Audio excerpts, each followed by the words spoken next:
So in today's video, we're going to go through the steps that I took to build this modern meets traditional bathroom vanity cabinet. So let's get into it.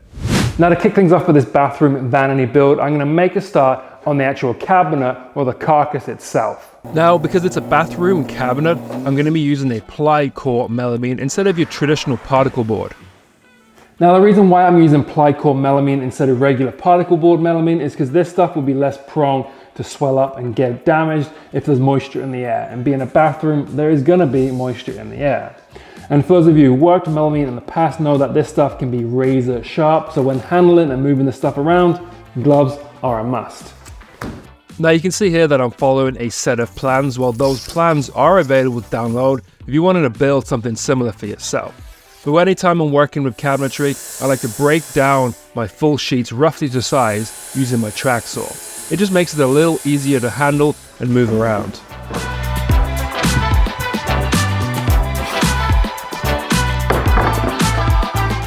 And now my sheets are all fully broken down, I can go ahead and cut my components to the final size with a sharp blade in my table saw. So now that all my components are cut, before I go ahead and fix it all together, I don't want to just rely on screws alone to hold the cabinet together, as there are some fixed shelves and a few dividers in the actual cabinet itself. So I'm going to cut a few rebates out on some of the panels to help the whole thing kind of lock and hold itself together a lot stronger. For this, I opted for my dado stack combined with a sacrificial fence on my table saw, and I love this combination because you can just hog out all the material that you need and get a nice clean cut as well, which is exactly what you want. And because this is a double sink vanity, I needed access to get the plumbing from one side of the cabinet to the other. And because melamine is such a hassle to cut without getting chip out, I made this real simple jig so I can follow along with a template bit in my router to get a nice, clean, perfect cut. So now all the components of the cabinet are cut, I can now go ahead and dry assemble it together, making sure that it fits together nice and snug and my measurements are correct. And my measurements better be correct because I'm following my own plans, right? Right? So now the cabinet is pretty much made up, I can go ahead and make a start on the face frames. Now for the material of the face frames and the frames of the shaker doors, I'm going to be pulling some material out of my stack of solid white oak. So I found when building cabinetry out of oak, it's very easy to cross the fine line between modern and country. Now the cabinet that I've designed has a modern spin on a traditional design, which is why grain choice at this stage is very, very important. And it's also the reason why I'm using rift cut white oak, and I made sure to select material that has the same kind of tone, similar kind of grain, and basically kind of match each other. And then once I'm happy with my selection, I can go ahead and measure and mark each piece so that way they don't get all kind of jumbled up, and then roughly cut them to length on my table saw. And you can see here that I'm working with a lot of rough lumber which needs milling up, so I got to drag each piece over to the boneyard so that I can put each one through the jointer to get a nice flat face with a nice straight square edge. I can then put each piece through the planer to get it down to the exact thickness that I want. And now everything is nice and flat and square, I can go ahead and cut them to equal widths on my table saw. So now that my material is all nice and flat and milled up, I can go ahead and start ripping it down to form the face frame. But I'm going to make it a little bit more difficult for myself. So my plan is to have as much grain flow as possible through all of my pieces. Now I can't have one single piece of wood throughout the whole cabinet. It's near enough impossible, but I'm going to try and continue the grain through as many pieces as I can. Now you can see here what I mean in the color-coded diagram. So each color is a single solid piece of wood, and the grain is going to flow through each of those pieces. So it's going to go through the face frame, into the shaker door, and then possibly into the next shaker door, depending on whereabouts on the cabinet it is. Now this is a lot more work, but I feel like it's going to look way nicer, so let's get into it. Now I don't know how necessary it is to have all this grain flowing through each piece, it just seems like a good idea at this stage of the build. So once I've marked out all my pieces, I can go ahead and separate the face frame, the stiles and the rails on my table saw. And you can see here kind of what I mean by that. Now it's important to mark a few reference lines all the way through each of the pieces, so that way I can line the grain up later on in the project. But for now I can put ahead all the material for the stile and rails, so then I can go ahead and start cutting down all the pieces and sections of the face frame to length on my table saw.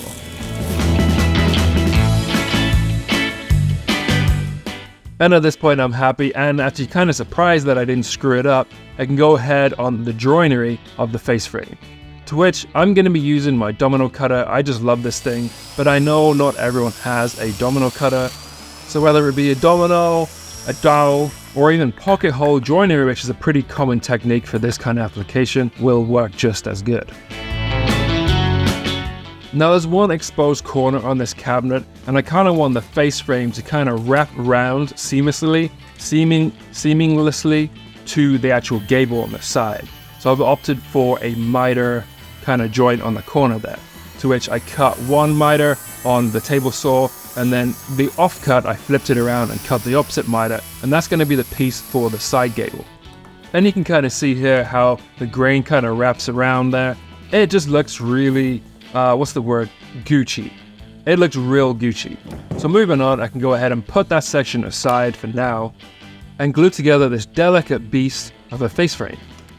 Now in order to keep everything nice and straight and square, I clamped a few straight edges to my bench that are perfectly square from each other, so that way when I glue the whole thing together, I can clamp it to those straight edges rather than clamping it to itself. Now you can see that the material is kind of thin, so it is going to have a tendency to wiggle around and not be straight. It's going to be easily manipulated, so you want to clamp it to something square. I also wanted to protect that mitered edge, so I use a sacrificial piece of wood against the clamps. So once it's dry, I can peel away the clamps, and will actually peel away the face frame off my bench, which is the reason why I love melamine, because glue doesn't stick to it. And then, well, test it out and make sure I didn't screw anything up. And now I know that my face frame sits good with the cabinet and I got all my measurements right, I can now make a start on this end gable.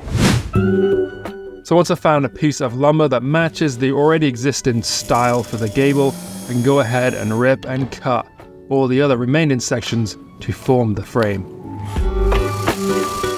I then marked and cut out for some dominoes to help with alignment and hold the frame together. Now before I glue this side gable together, I gotta go ahead and cut a rabbet out the back to allow for the middle panel. Now I went with a router table because it gives me the options to start and stop within each piece, so that way I don't interfere with any of the joinery, as you can see here. And now because we got that awkward finished miter on one edge, I ended up hot gluing some blocks to it to help square it up, so that way when I glue and clamp the piece together, I can apply pressure through the clamps without causing damage. And then meanwhile, while those are drying in the clamps, I cut a section of white oak veneered MDF to fit in the inside of the panel. Now this sheet of white oak would be perfectly fine as is to go in that center panel, but I cut the dados a little bit thicker because I was kind of unsure what I wanted to do there, and I've had a bit of an idea in mind. Now you may recognize this sign above my head here from a previous video, and I want to show you the background of the sign because this is what I'm thinking of doing for the end gable. Now I've done this in a few different projects around the house, and I feel like it's kind of started to become a bit of a continued theme. So I'm going to continue that theme on the vanity, and well, yeah, let's just see how it looks. Now after diving into my pile of white oak scraps, I was able to find a handful of pieces that have a nice variety of colors and tones. And because I don't have a lot of depth in my frame, I don't need these pieces to be extra thick, so I ripped each one down into a few different thin strips. I then ripped each thin strip into varied widths, and then give each one a nice clean round over, and this just helps give definition between each piece. Now personally, I think this style looks best when you highlight a nice mix of tones, and it's the reason why I like working with white oak so much, is because there's so much color and tone difference within each piece. So now I can go ahead and glue the crap out of that panel with some wood glue, and then stick down my strips of white oak.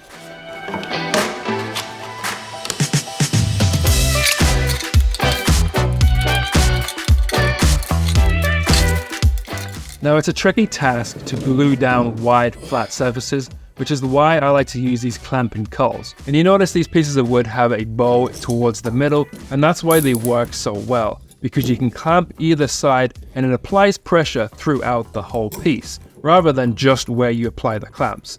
They actually work really well and I highly recommend using them. And because the nature of this glue up, I let the glue fully cure for 24 hours. So 24 hours later, I can come back and peel off all the clamps, ready to get this cleaned up.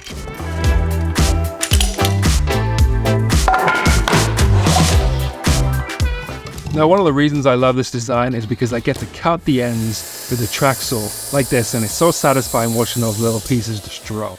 And I also get to dig out my hand plane and look like a real woodworker, when, all honestly, I only ever use that once, maybe twice a year. I can then give it a really nice finish sand and then kind of smooth over any of those sharp edges. Now I'm gluing the panel in top and bottom with wood glue, but you'll notice on the sides I have slightly wider gaps, and that's because I was slightly concerned about wood movement. So for this I opted for silicone just to give it that extra little bit of grab. Okay, so I got all the parts built up for the face frame and I'm pretty happy to be at this stage of the build. So for now I'm going to give everything a bit of a light sand to get rid of any high spots. And then I can go ahead and bring the cabinet back over here, give everything a bit of a dry run, make sure it all fits together, and well, to find out if I haven't screwed anything up. And because I'm an absolute legend and I never ever make mistakes, I can go ahead and make some measurements for, yet again, more dominoes. Now, I don't know why I feel guilty about using a domino cutter, because this was actually quite a difficult task, especially in the middle. But if you don't have one, like I said, dowels, pocket holes, whatever, it doesn't matter.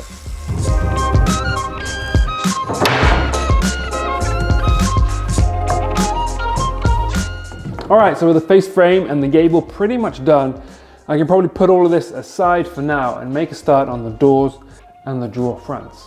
So now I can go ahead and lay down my face frame on my bench and then grab all the material that I set aside for the stiles. Not the rails, the stiles.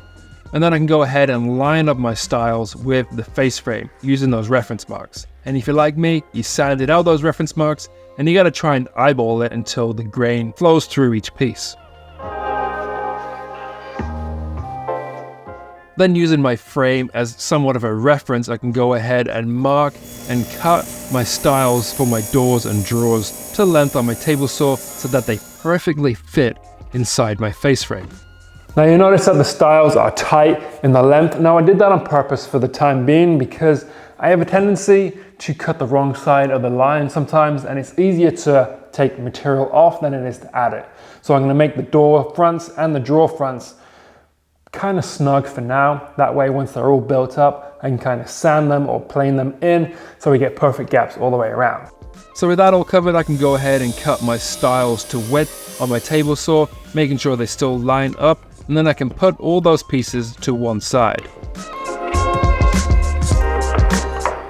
And then with the stiles done, well, you guessed it, we can go ahead and do the exact same thing with the rails. Just remember next time, don't sand out your reference marks. It makes this job so much more difficult.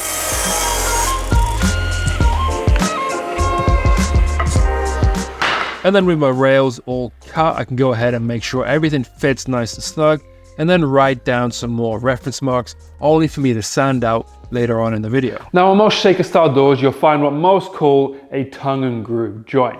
On the style here, you've got the groove, and then on the rail, on the tops and bottom, you've got the tongue.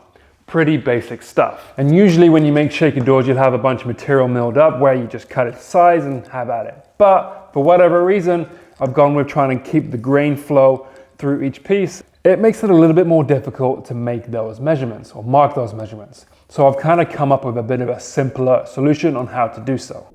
Now at the time, I thought this was such a brilliant idea, but there's probably many ways of doing this. But because I have the plans available for this project, I'm able to mark on my face frame where my joinery starts and stops, which is what you see me doing here.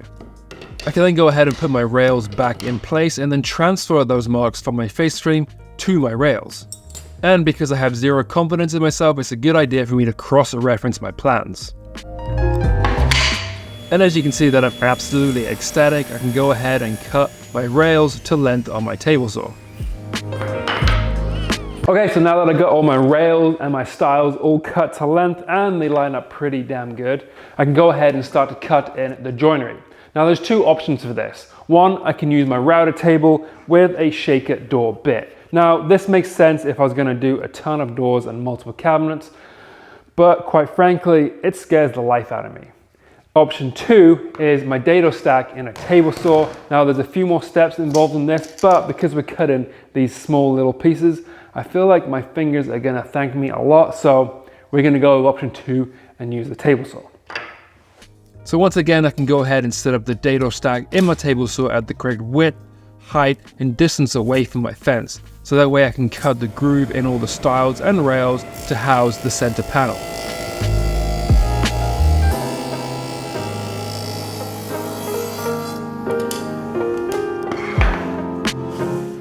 I can then go ahead and reset the height of my dado stack and then proceed to cut the tongue on all of my rails.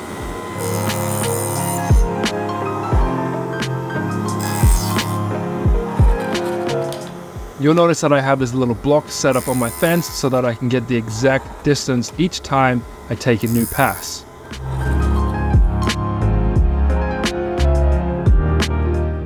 So now that all the door and the drawer frames are all built up, we can now make a start on the center panel.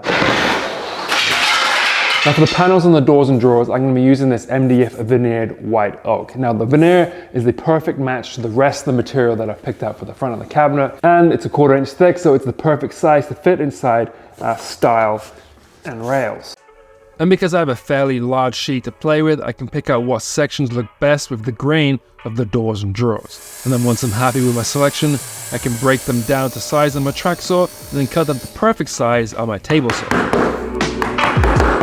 And then with doors and drawers, it's always a good idea to make sure they fit together nice and snug before introducing any glue. Okay, so now the doors and drawers are dry assembled. I couldn't help myself and I had to go and see what it looked like. And I'm stoked. It's looking freaking sweet. I'm so happy to be at this stage of the build.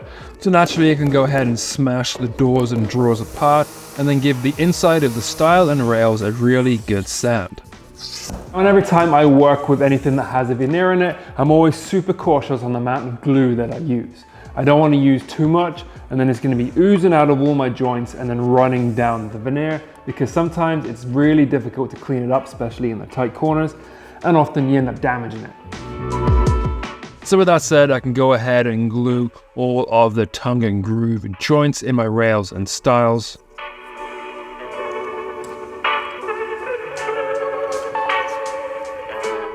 You can also add a few small dabs of glue in the inside groove to help lock everything together.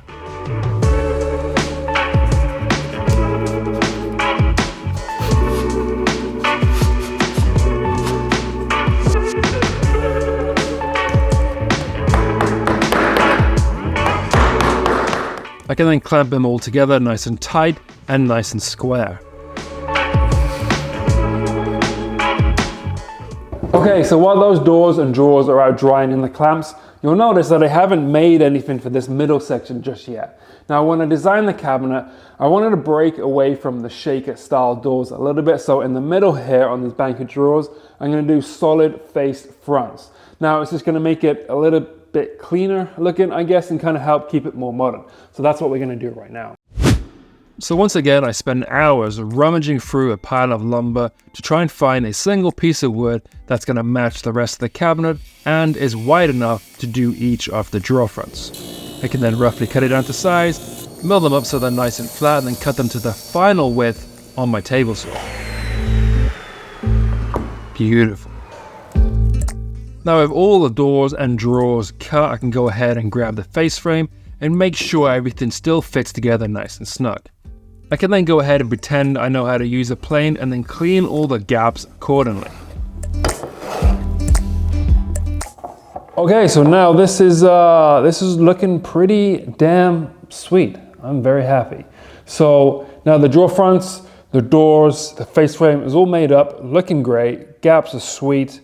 I think the next natural step would be probably drawer boxes.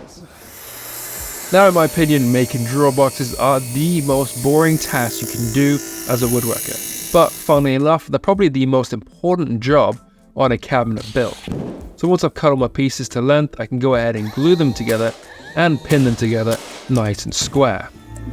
Now I love this drawer box design for this application because it's so simple to make, and once the edge banding is on and the drawer front is attached, you really can see how simple it actually is. Now to attach the drawer boxes to the cabinet, I'm going to be using this kind of style slide right here. Now I opted for this style of drawer slide because a lot of the drawers on the cabinet aren't that deep.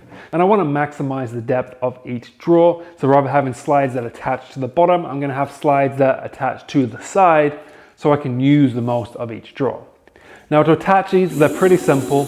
One half gets attached to the side of the drawer box, and then the other half gets attached to the inside of the cabinet. Now when installing these drawer slides to the cabinet, we have to overcome the slight step from the face frame. If I attach them to the cabinet right now, they're going to catch every time they open and they're just not going to work. To overcome that, I've got these 1/4 inch spaces, which I'm going to attach to the cabinet over my markings. I can go ahead and attach the drawer slide to the cabinet through the center hole of these 1/4 inch spaces that I have. Okay, so now all my drawer boxes are in and sliding. Believe it or not, I am not perfect, and I found a bit of a slight, let's say, hiccup with my slim shaker design. Now it's only on these bottom 3 drawers, but when I come to attach the drawer fronts to the drawer boxes, I've come to realize that there's not much material here to kind of attach to. And I don't want to attach to just the 1/4 inch panel because I run the risk of putting a screw all the way through and through the face of the panel, and I don't even want to think about that. I've gone ahead and stuck some offcuts of the 1/4 inch panel in between the shaker on the back of the bottom 3 drawer fronts. So now it's nice and flush on the back, and I have a lot more material to work with. So I can go ahead and screw the drawer fronts to the boxes. Now to help me out with this task, I like to fire up the hot glue gun and then put a few dabs in each corner of the drawer box. I can then, with the help of some tile spacers to get my nice equal gaps, I'll basically glue the drawer front to the drawer box. And then once the glue has cooled down enough for me to be able to open up the drawer front, I can then attach the front to the box using wood screws. Okay, so now all the drawers are in. I do need a good time to start on the doors. Now with the doors, because I wanted to go with a slim shaker, standard kitchen and bathroom door hinges aren't going to work or aren't compatible with this kind of style, which is why I'm going to go and use these sauce concealed hinges. So now I can go ahead and make a series of marks on the doors to where I want the center of the hinge to be. And then I can place those doors equally spaced inside the face frame and then transfer those markings from the doors to the actual face frame. I then made a simple jig, which is the cutout of the sauce hinge, to which I can clamp to the door over my marking.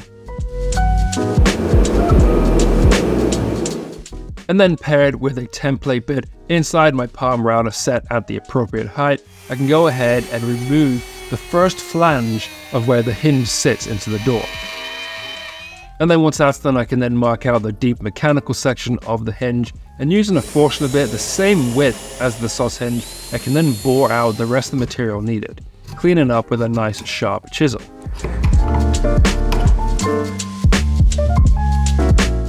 Now the face frame is done the exact same way. I just had to get a little bit more creative with actually clamping the face frame to my bench. Because I don't have traditional vise, I kind of just make things work with the clamps that I have. And I guess if you wanted to try this at home, you'd have to do the same too. So I went ahead and cut the keg to which the cabinet sits on top of out of some scrap melamine material left over from the actual cabinet build itself. Now mine's going to be a little bit different to most because I have this heat bend coming out the middle. So once I've leveled it up nice and level, I can then permanently screw it down to the studs in the wall. I can also cut out the holes for the plumbing and then slide my cabinet in place. And with the cabinet in, it's a good time to scribe the finished kick and the face frame to the floor and the wall.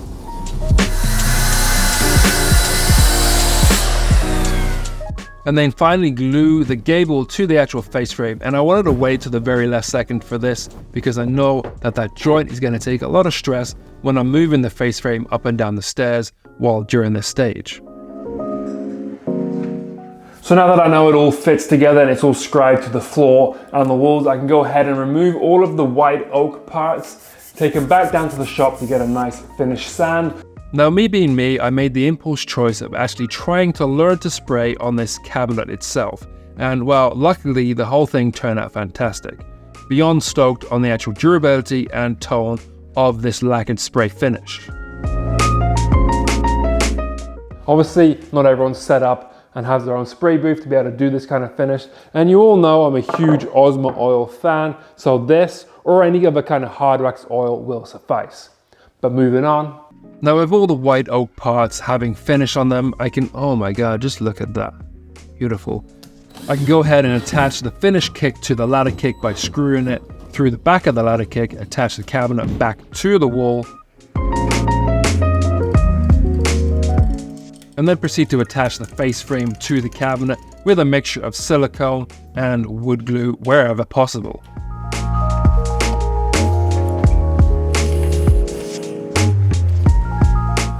I did have the use of some blue painter's tape to help me kind of clamp it in together while it dries.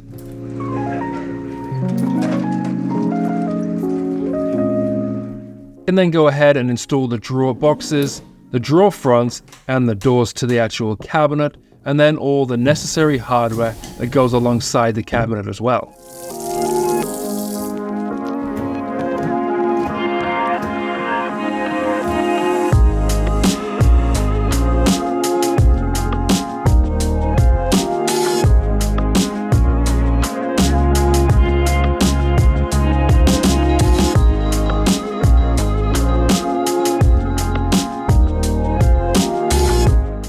Now that's pretty much a wrap on this build, and I'm beyond stoked with the results. And if you enjoyed this video, might I suggest you check out this video here of me building a modern meets traditional dining table. I love this build and I think you'll enjoy it too. With that said, I will see you guys in the next one. Yep.